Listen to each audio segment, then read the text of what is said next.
जनाब साहब student leader बैठे ने, शुरू के मसला जरूर होता है, टेस्ट बदलन लग्या।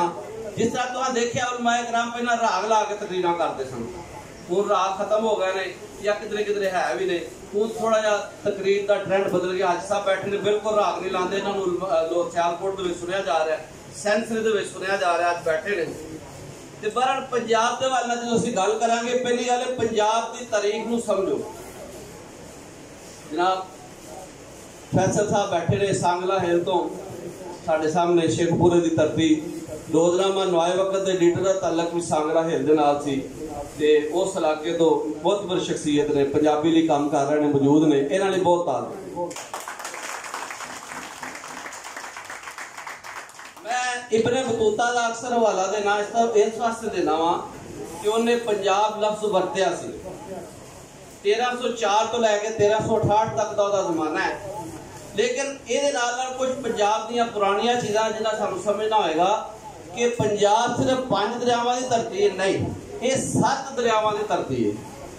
और दुनिया की सब तो ज्यादा हैंड रिटन किताब हाथ नाल लिखी हुई, इल्हामी किताब नहीं, तुरात ज़बूर इंजील की मैं गल नहीं कर रहा, हैंड रिटन किताब जी 5000 साल पहला कबल अज मसीह मनी गई है, और ऋग्वेद है। ऋग्वेद पंजाब के अंदर लिखा गया, वो इस धरती का नाम सपत सिंधु सी। 7 दरिया किहड़े सन? सतलुज, ब्यास, रावी, चिनाब, झेलम और सिंध ते हाकड़ा, या एक सरस्वती का नाम लेंदे इंडिया च। ये 7 दरिया मिलके एक धरती बनती जिसका नाम सपत सिंधु सी। इसलिए पंजाब की धरती को समझ लगे, तारीख जरूर समझो। इब्ने बतूता आखदा है, कहंदा जी बाद विच मैं ते मेरे साथी खैर खरीयत नाल पंजाब पहुंच गए। अल्लाह का शुक्र है, ये सिंध दरिया है। मैं ते तवज्जो तुहाडी चाहांगा तालिब इल्मां दी कि इंडस सिविलाइजेशन पढ़सा, इंडस सिविलाइजेशन क्या गया दरिया सिंध की वजह तो, पर अज की गल नहीं, 1304 1368 दरम्यान इब्ने बतूता ने की है। अल्लाह का शुक्र है, सिंध दरिया है, यानी सिंध की धरती। वो कहता है सिंध दरिया है, 5 का मतलब 5 ही है, ते आप का मतलब है पानी, इसलिए इसका मतलब होया 5 दरिया। ये 5 दरिया एक वड्डे दरिया च डिगदे ने, अपने किनारियां नूं पानी देंदे ने। मतलब ये कि 5 दरिया एक दरिया च इकट्ठे हो जाते हैं, जिसका नाम दरिया सिंध है, और माइल्स के सफर करता दरिया सिंध दाखिल हो जाता है। और मैं तुहानूं ये दसना चाहना कि पंजाबी दे शायर हर इलाके च होए ने। आजाद कश्मीर की भी सब तो वड्डी ज़बान अज भी पंजाबी है, और उसका सबूत ये कि सैयद नेक आलम शाह साहब, सैयद मुहम्मद बुखारी खनियारवी रहमतुल्लाह अलैह, उन्होंने खानदान के अजकल बहुत हामद शाह साहब बुखारी फेसबुक पे सोशल मीडिया से शायरी कर रहे हैं, वो पंजाबी के शायर सन। और उत्थे आजाद कश्मीर के हीर मशहूर सी, पीर की हीर। जिस तरह पंजाब इस साइड से वारिस शाह की हीर मशहूर है, उधर पीर की हीर मशहूर है। और सैयद जमीर जाफरी साहब ने तहकीकी काम किया है पंजाब यूनिवर्सिटी तो। इस तो अलावा मियाँ मोहम्मद बख्श साहब देखो, जेहलम घाटों परबत बासे मीरपुरे थी दखन, खड़ी मुल्क विच मॉडर्न जेडे तलब बंदे दी रखन, यानी मेरे को आ जान जेडे मेरी तलब रखते हैं। ते अज भी मुजफ्फराबाद बार्डर तक पंजाबी बोली जाती है, मगर इस गल का घट लोगों को पता है।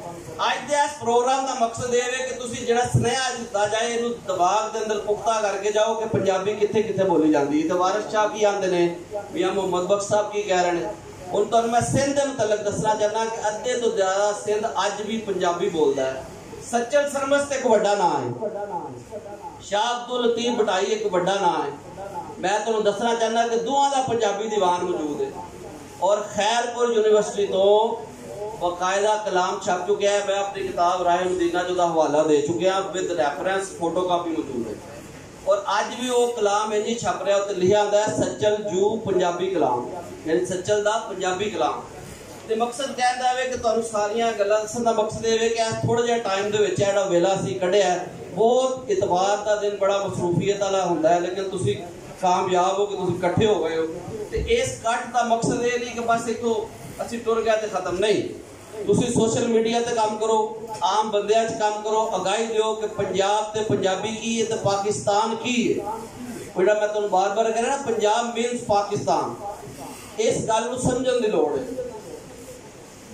ते ये जेड़ा हुण वंडी दी गल हो रही है, बड़े बड़े ਚੋਚੋ ਜਜ਼ਬੇ ਦੇ ਵਿੱਚ ਆ ਕੇ ਆਂਦੇ ਨੇ ਜੀ ਅਸੀਂ ਫਲਾਣੇ ਸੂਬੇ ਬਣਾਵਾਂਗੇ, ਮਰਸਾ ਸਿੰਧ ਨਾ ਦੇਸਾਂ, ਤੇ ਪੰਜਾਬ ਵਿੱਚ ਵੜਦਾ ਹੀ ਆਂਦੇ ਨੇ ਦੇ ਸੂਬੇ ਬਣਾ ਦਿਓ। मतलब इस कदर मुनाफकत पाई जाती है पंजाब के वाले सारिया जमातां वो लसानी ने या सियासी ने। मैं तुहानूं एक गल दसना खा मैं किसी जमात में वोट दिता है, मगर अगर वो जमात भी पंजाब के खिलाफ काम करेगी असीं उसनूं गद्दार समझांगे। और कोई बंदा जिहड़ा अपनी धरती की हिफाजत नहीं कर सकता वो गद्दार है। पंजाब दी वंड ना मंजूर, पंजाब दी वंड ना मंजूर, जाग पंजाबी जाग। वो जी पंजाबी नूं बहुता जगान की लोड़ नहीं, अगे जाग पिया। इस वास्ते हुण कोई परेशानी की जरूरत नहीं राणा साहब, क्योंकि बुल्ले शाह साहब ने कहा सी उठ जाग गुराड़े मार नहीं, ये सौन तेरे दरकार नहीं। उठ जाग गुराड़े मार नहीं, ये सौन तेरे दरकार नहीं। हुण इंशाअल्लाह गुराड़े नहीं मारेगा, जागेगा।